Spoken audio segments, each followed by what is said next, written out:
My name is Murray Nickel. What do you do? What do I do? That's a big question. I have been in the field since 1990. I graduated in 1990. I think most of medical school is not in a classroom, really. I mean, sure, there is, anatomy and histology and physiology and so on that you kind of begin with, which are classroom kind of things. But by the third year of medical school, I was pretty well almost always in the hospital. Part of the job part I wanted to retire from, which is a stress part of needing to get to work, all the responsibilities you have. There's a certain amount of stress there.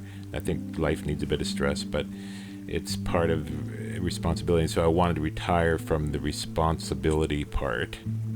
One of the passions I've had is what kind of impact can we make in impoverished situations, particularly overseas. The past is full of good intentions, but still failures. And so what is missing from that? And so that's sort of been my passion. And I've actually wrote a book on that almost 10 years ago now. And it's called Rhythms of Poverty. So the whole point there is trying to understand the rhythm of the poor. And so we go overseas thinking, okay, I can help. But that again is also a problem because you may be very confident in your rhythm and your dance.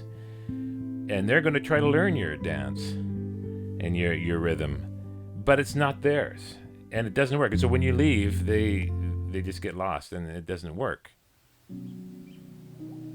There's two questions that we always ask ourselves. Who am I, and why am I here on this earth?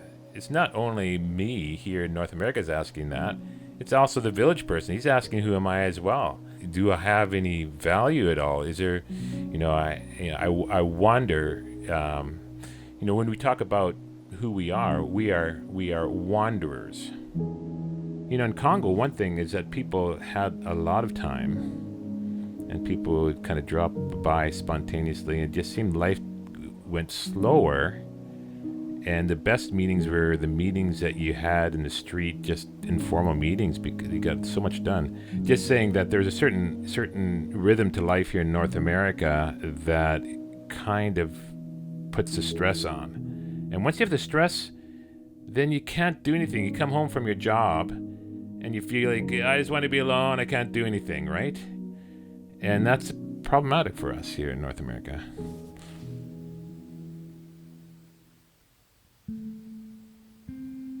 I love making music. Not that anyone really likes that, I just love doing it.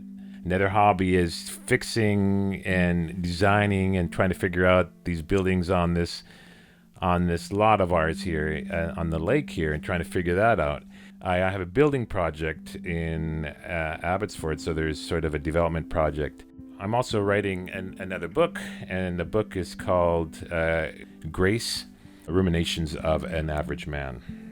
I'm chair of the board of my organization called 5 and 2 Network. Another hobby of mine is doing stuff with the family, and all those things give me energy. And I've had a lot more time doing these kinds of things because I am semi-retired, and so I don't need to be full-time at the hospital with all the very stressful things that make me not want to do anything when I get home. For these kinds of pandemics, because it's a pandemic, we have a civic duty to work together. And that's, I think, really it. And then we can just relax, do our job, do whatever. Just don't complain about it. Just do it. And and then go do your work and make some adjustments to make it happen.